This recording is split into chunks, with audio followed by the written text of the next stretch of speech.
No, this is, it's great to be back in this part of the world. For those of you who don't know, I was Governor Casey's campaign manager back in 1986, and dear friend with Senator Casey and the whole family. So I've spent a lot of time on the northeast spur of the Pennsylvania Turnpike here coming up and down. It's not any wider today than it was in 1986 either. And it's still under construction. They never finished the damn thing.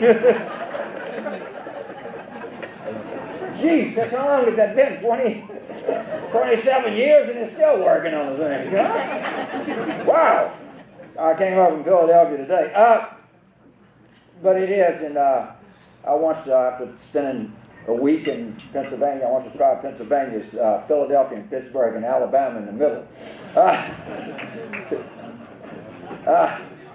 You've been quoted about 7,000 times. Look, what I'm going to do tonight is I'm going to spend a little time talking to you about politics and what's going on, but I'm going to honestly, you know my politics, you know the direction I'm coming from, and I'm going to try to answer a couple of things, questions that you might have, and do them as objectively as I can. I teach at Tulane and a little bit in the mode of Professor Carville here. The first thing that people, I get asked a lot is, things are really polarized. They're really, looks like that people don't get along as well as they used to. And to some extent I think that's valid. And there's some reasons about it if you think about it. I'm not saying it totally justifies everything, but these are some things that I think help cause it. The first thing is that we have a proliferation of information. Now, it used to be you got was it Times Leader here? Yeah, you got the Times Leader, you watch the TV news, maybe if you got the Sunday Inquirer would come up. Yeah, that was about it. And the same thing is, and that was where you got your news. Now you got 400 channels, God knows how many websites, how many radio shows, how much everything. So literally, if you're a liberal, you never have to read or look at a conservative. You got your own network in your life. The same thing if you're a conservative. You never have to look at anything else.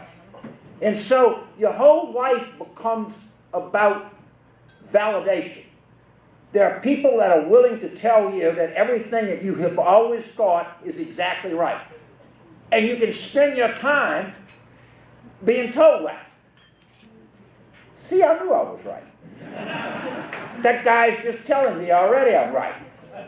And understand that's the kind of racket that we live in. And what I do with my students, I just divide them up and say, you take this side of the issue, you take that side of the issue. Because if you don't think about it, people now will use information like you say the way that a drunk uses a lamppost for support, not illumination.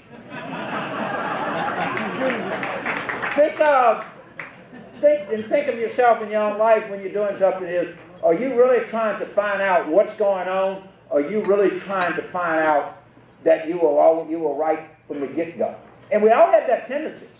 We all want to, at some level, we all want to be validated. That's why, Josh, people of great faith are doubters. That is the struggle that you go through. I mean, it's a great thing in wine. A wine can't be great unless the grape struggles somewhat. If it was just easy that everything that we thought and we believed were right, and we were validated in everything we did, we would be in the same place we were 500 years ago. The people that do great things test and change and adapt.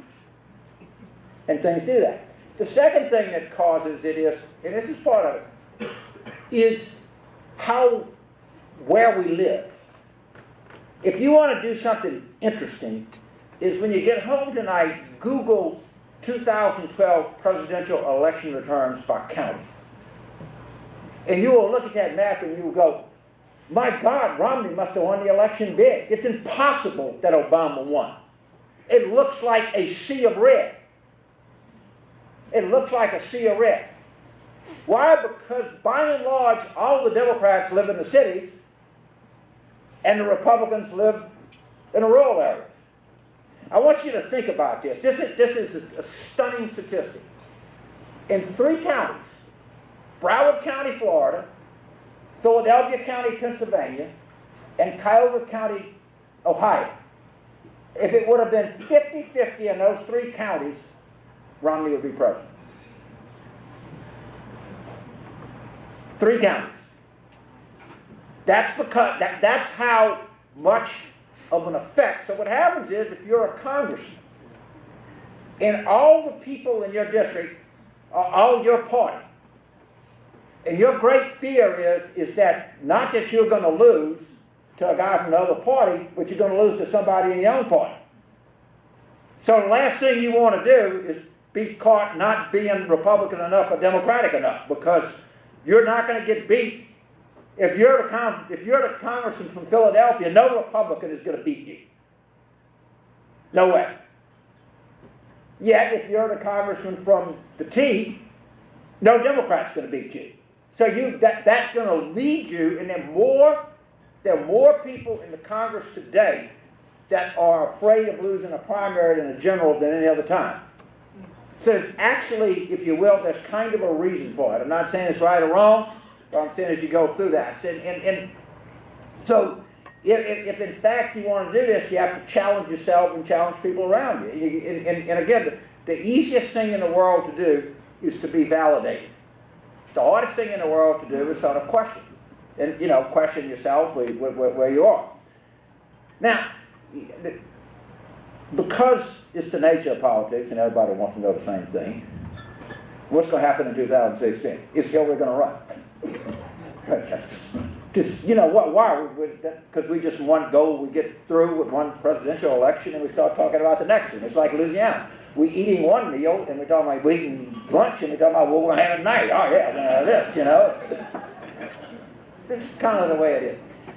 And it's a really interesting thing that's going on in American politics. It's kind of different. I want you to think about this.